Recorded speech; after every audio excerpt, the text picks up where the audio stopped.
तो हो, भगवान में तुम्हारा विश्वास तो है। वो व्यक्ति कहता है कि सेठ जी माफ करो, मैं किसी भगवान को नहीं मानता, मैं तो खुद ही भगवान हूं। प्रेम से कहो श्री राधे। अटपटी बातें करने लगा, बोले मैं किसी भगवान को नहीं मानता, मैं तो खुद ही भगवान हूं। अच्छा, सेठ जी ने उसके आगे से भोजन की थाली खींच ली, हटा ली, और डांटते हुए उसको बोले कि देख, मैंने संतों को, भक्तों को, वैष्णवों को भोजन कराने का संकल्प किया है, तेरे जैसे दुष्टों को नहीं। तेरे जैसा नास्तिक मेरे यहां भोजन नहीं कर सकता, तू भगवान को भी नहीं मानता, निकल जा मेरे घर से। सेठ जी ने भगा दिया। एक बार कहिए श्री राधे। श्री राधे। वो व्यक्ति चला गया। सेठ जी ने फिर किसी और को ढूंढा, भोजन कराया, उनका नियम तो पूरा हो गया। लेकिन आज रात में जब सेठ जी सोए तो उनके स्वप्न में भगवान आ गए, और सेठ जी ने देखा कि आज भगवान थोड़े उदास हैं, थोड़ा नाराज हैं प्रभु।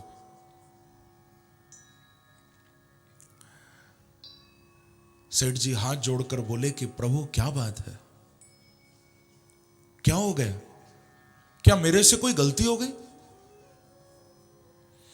भगवान बोले कि सेठ जी आज आपसे बहुत बड़ी गलती हुई है। आज मैंने क्या देखा, आपके द्वार से एक व्यक्ति भूखा चला गया, बिना खाए उसको आपने भगा दिया, बिना उसको कुछ खिलाए आपने डांट कर निकाल दिया। सेठ जी बोले कि प्रभु आप ही बताओ, जो आपको भी नहीं मानता, ऐसे उस नास्तिक को मैं कैसे भोजन कराता? मेरे से ये हुआ ही नहीं, मुझे क्षमा करो। भगवान बोले कि सेठ जी ये बताओ, चाहे वो नास्तिक था, उसकी उम्र कितनी होगी?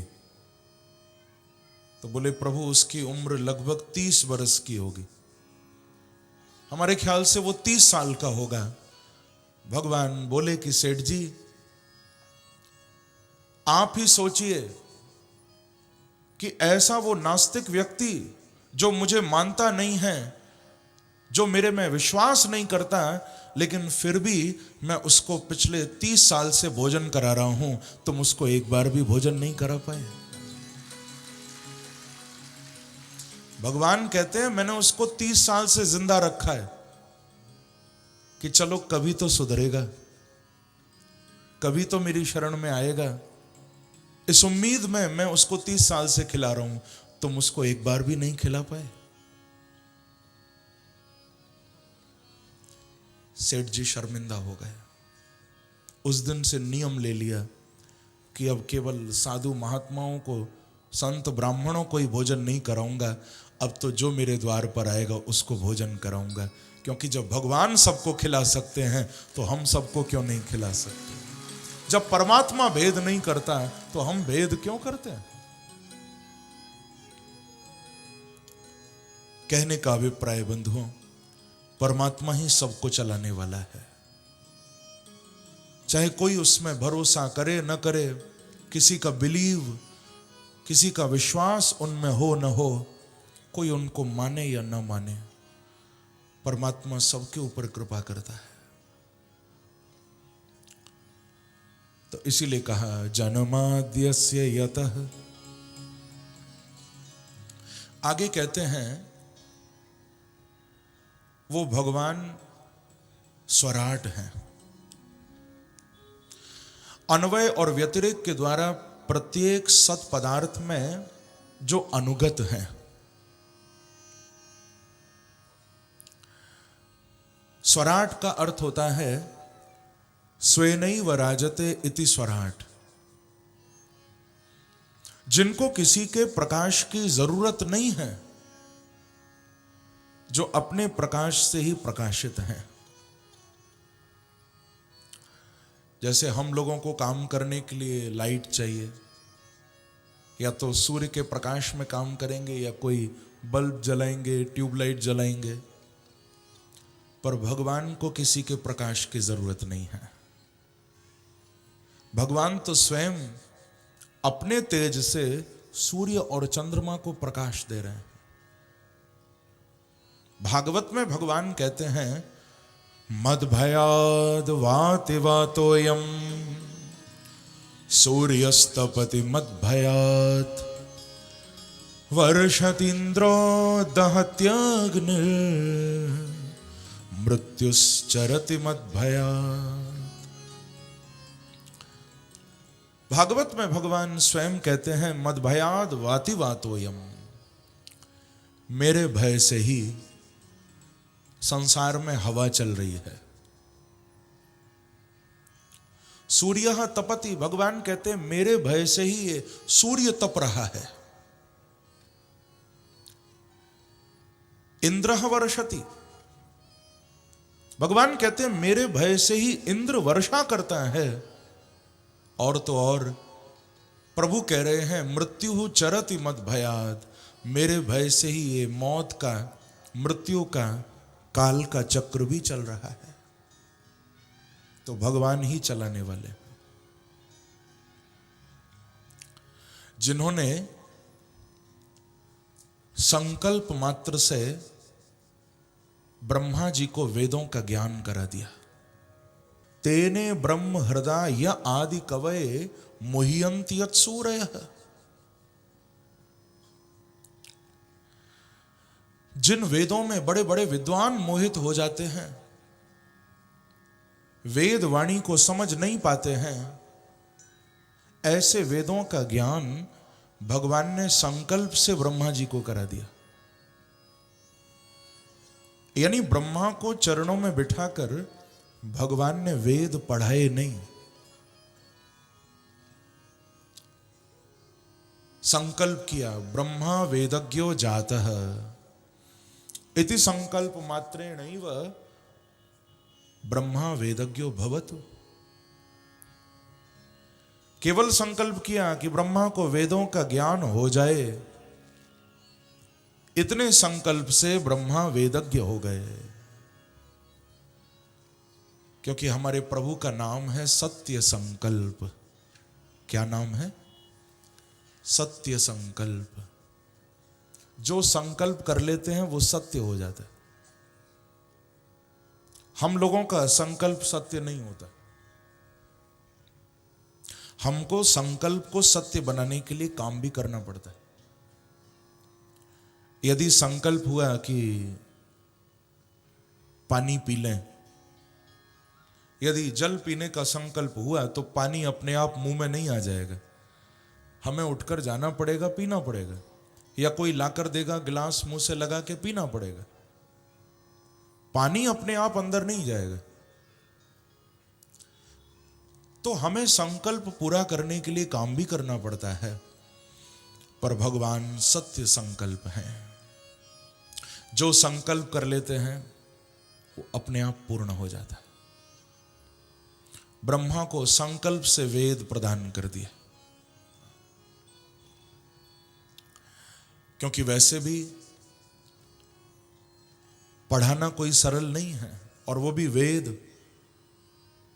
ये कोई छोटी बात नहीं है संकल्प से वेद दे देना। वैसे भी पढ़ाना बहुत मुश्किल है। आज आप स्कूलों में देखो, टीचर्स को कितनी मुश्किल होती है बच्चों को पढ़ाने में। माँ बाप को कितनी टेंशन रहती है बच्चों की पढ़ाई की। पढ़ाना कोई सरल काम नहीं है। पढ़ाना बहुत मुश्किल है बंधुओं। प्रेम से कहो श्री राधे। मैंने सुना कोई बच्चा, उसने एग्जाम दिए थे, रिजल्ट आया, अपना रिजल्ट लेकर घर पहुंचा। उसके पिता ने पूछा कि बेटा पास हो गए? बच्चा कहता है कि हाँ पिताजी पास हो गया, लेकिन एक बात बहुत बुरी हुई। बोले क्या? बोले मैं तो पास हो गया लेकिन मेरा टीचर फेल हो गया। बोले टीचर कैसे फेल हो गया? बोले पिताजी मैं तो अगली क्लास में पहुंच गया, वो अभी भी उसी क्लास में पढ़ा रहा है। मैं पास हो गया, टीचर फेल हो गया, वो अभी भी वहीं पढ़ाता है। तो बच्चों को पढ़ाना बहुत मुश्किल है। आज के बच्चे तो वैसे भी बहुत तेज हैं, लेकिन भगवान की ये सामर्थ्य है, संकल्प से ही ब्रह्मा जी को वेदज्ञ बना दिया, वेदों का बोध करा दिया। जिनकी माया के कारण संसार झूठा होते हुए भी सत्य प्रतीत हो रहा है, ऐसे उन परम सत्य परमात्मा का हम सब ध्यान करें, उनको बारंबार प्रणाम करें। बोलो सत्य भगवान की, वृंदावन बिहारी लाल की। सत्य को वंदन किया। द्वितीय श्लोक में भागवत के अनुबंध चतुष्टय की बड़ी सुंदर व्याख्या की है कि धर्म प्रोज्जित कैतवोत्र परमो निर्मत्सराणाम सताम वेद्यम वास्तवमत्र वस्तु शिवदम तापत्रयोन्मूलनम्। श्रीमद्भागवते महामुनिकृते किं वा परैरीश्वरः सद्यो हृद्यवरुध्यतेऽत्र कृतभिः शुश्रूषुभिस्तत्क्षणात्। निगमकल्पतरोर्गलितं फलं शुकमुखादमृत द्रवसंयुतं पिबत भागवतं रसमालयम् मुहुरहो रसिकाः भुवि भावुकाः। बहुत सुंदर भागवत जी का मंगलाचरण किया। कह रहे हैं निगम कल्प तरोर गलितम फलम। ये मंगलाचरण का तीसरा श्लोक है। भागवत जी का एक स्वरूप बता रहे हैं। निगम कल्प तरोह, निगम रूपी वृक्ष का पका हुआ फल श्रीमद् भागवत है। आप कहोगे निगम क्या है? निगम का अर्थ होता है नितराम गमयति बोधयति पुरुषार्थ चतुष्टय इति निगमो वेदः। निगम माने वेद।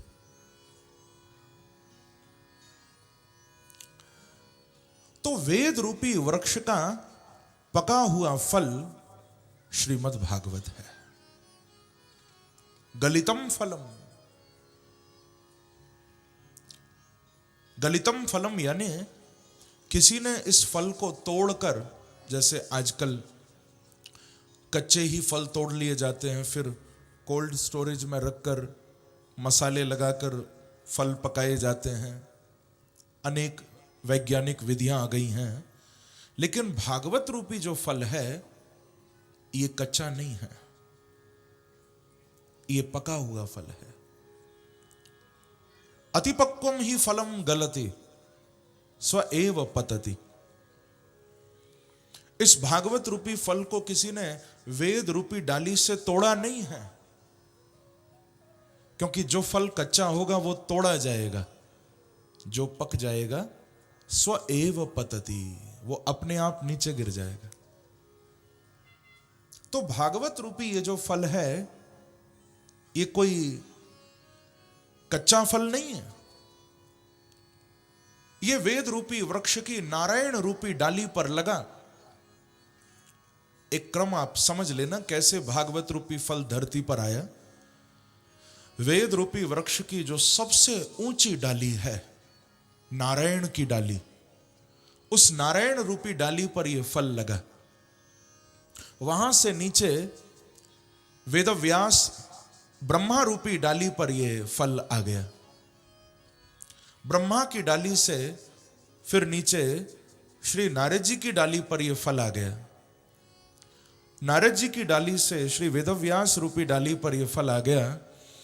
और वहां जब व्यास रूपी डाली पर फल लगा तो एक तोता आकर उस डाली पर बैठ गया और उस शुक ने, उस तोते ने इस भागवत रूपी फल में चोंच मार दी।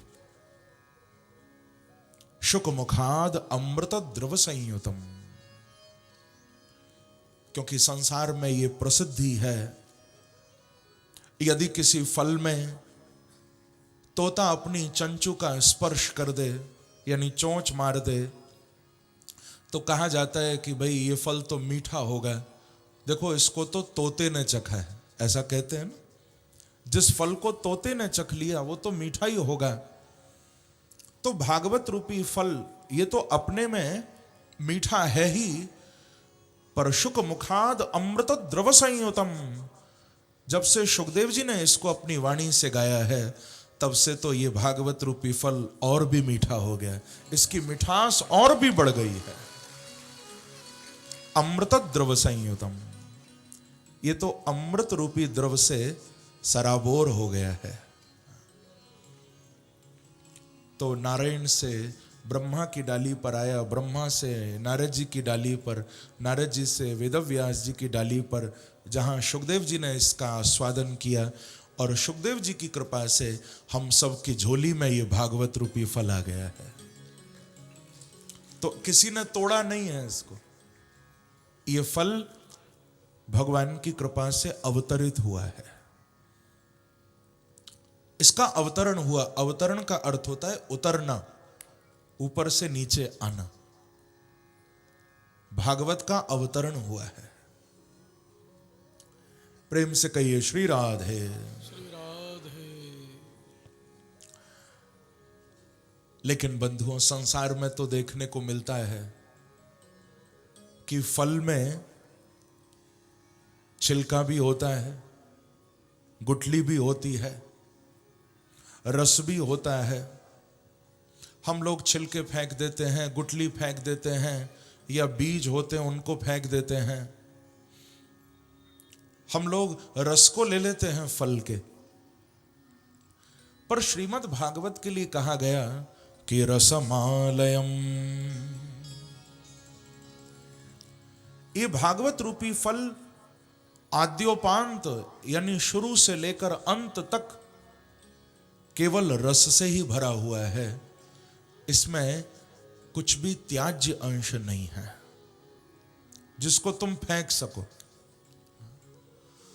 संसार के फल में तो छिलके फेंक देते हो, गुठली फेंक देते हो, लेकिन भागवत में कुछ भी फेंकने योग्य नहीं है, क्योंकि इसमें न छिलका है न गुठली है, ये केवल रस से भरा हुआ है।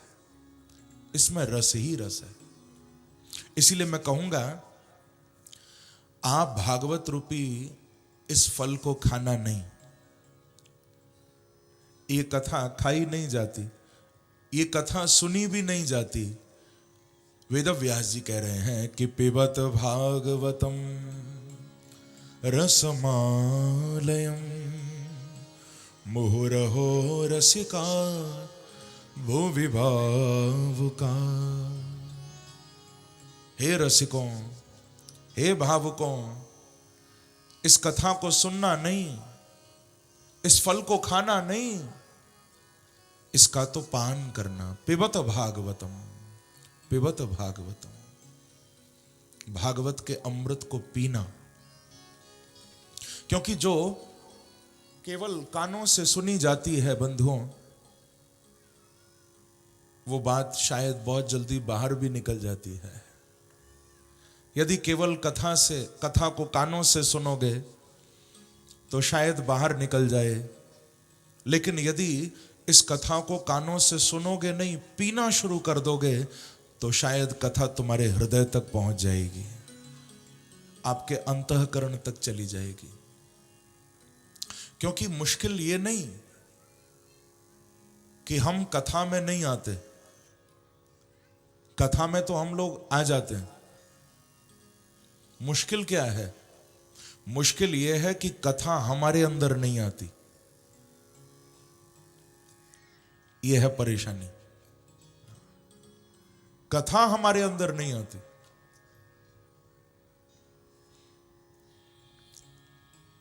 हम लोग यदि भागवत कथा में आकर बैठे तो हम ऐसा प्रयास करें कि कथा भी हमारे अंदर आए। नहीं तो बंधुओं, फिर तो हम भाग्यशाली तो हैं लेकिन अभागे भी हैं कि कथा में तो आ गई। उसी तरह हो गया, गंगा के किनारे पहुंच गए, गंगा जी देख ली लेकिन गोता नहीं लगा पाए। तो वो सौभाग्यशाली अभागा है जो गंगा किनारे पहुंच गया लेकिन गोता नहीं लगा पाया। आप कथा में आ गए, ये आपका सौभाग्य है, लेकिन भागवत तुम्हारे अंदर आ गई तो ये तुम्हारा परम सौभाग्य हो जाएगा। यदि कथा हमारे अंदर आ गई, ये परम सौभाग्य हो जाएगा। एक बार कहिए श्री राधे। श्री राधे। हम ऐसा प्रयास करें कि कथा भी हमारे अंदर आए।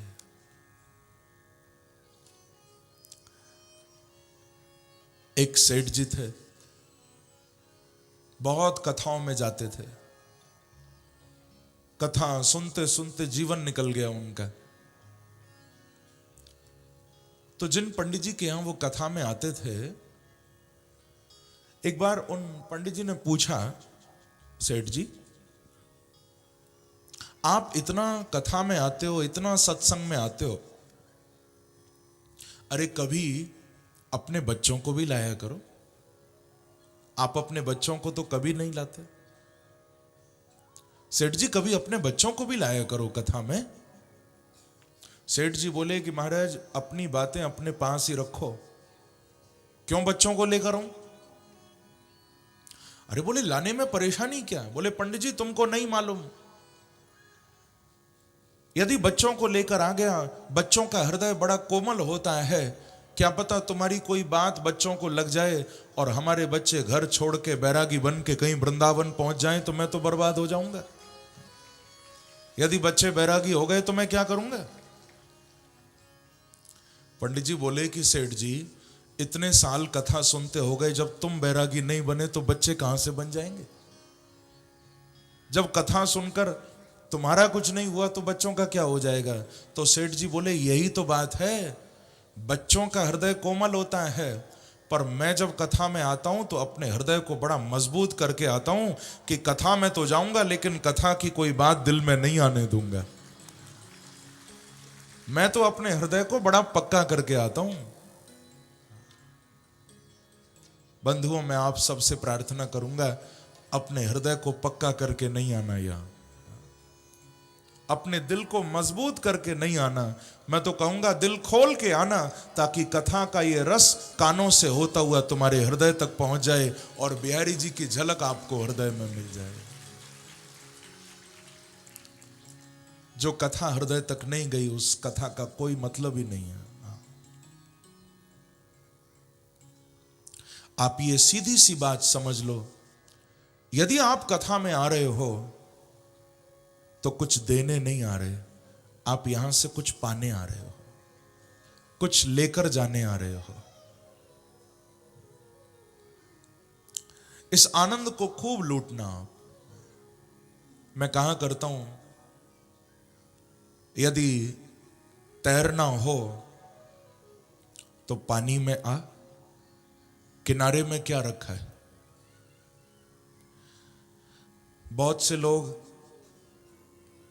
किनारे पर ही खड़े रहते हैं और तैरना भी चाहते हैं। एक व्यक्ति था, उसको तैरना सीखना था।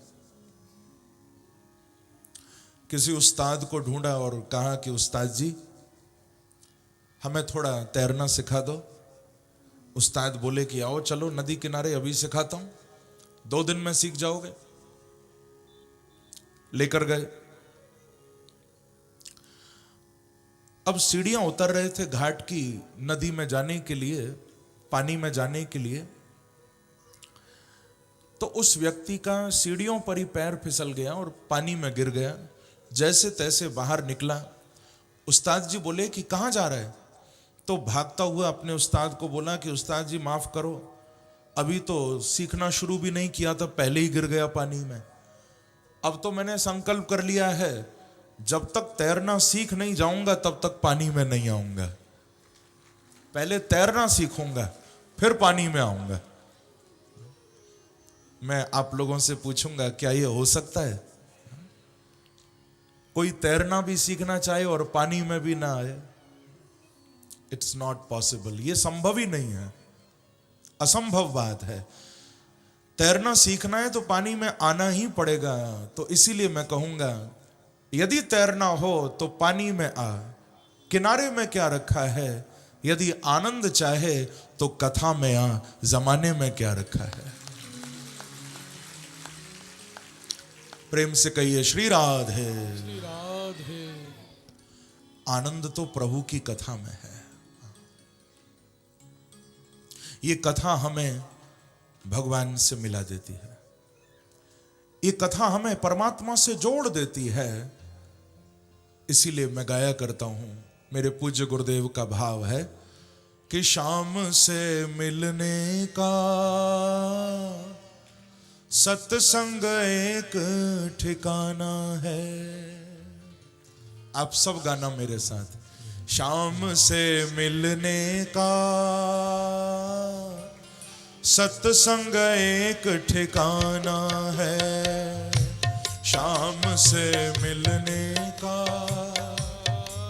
जाओ सत्संग एक ठिकाना है। शाम से मिलने का सत्संग एक ठिकाना है। शाम से मिलने का सत्संग एक ठिकाना है। सभी का ये हरि से मिलने का सत्संग एक ठिकाना है। हरि से मिलने का सत्संग एक ठिकाना है। ओ शाम से मिलने का सत्संग एक ठिकाना है। शाम से मिलने का जाओ सत्संग एक ठिकाना है। सत्संग क्या है? सत्संग है एक अमृत सागर। सत्संग है एक अमृत सागर। सत्संग है एक अमृत सागर। सत्संग है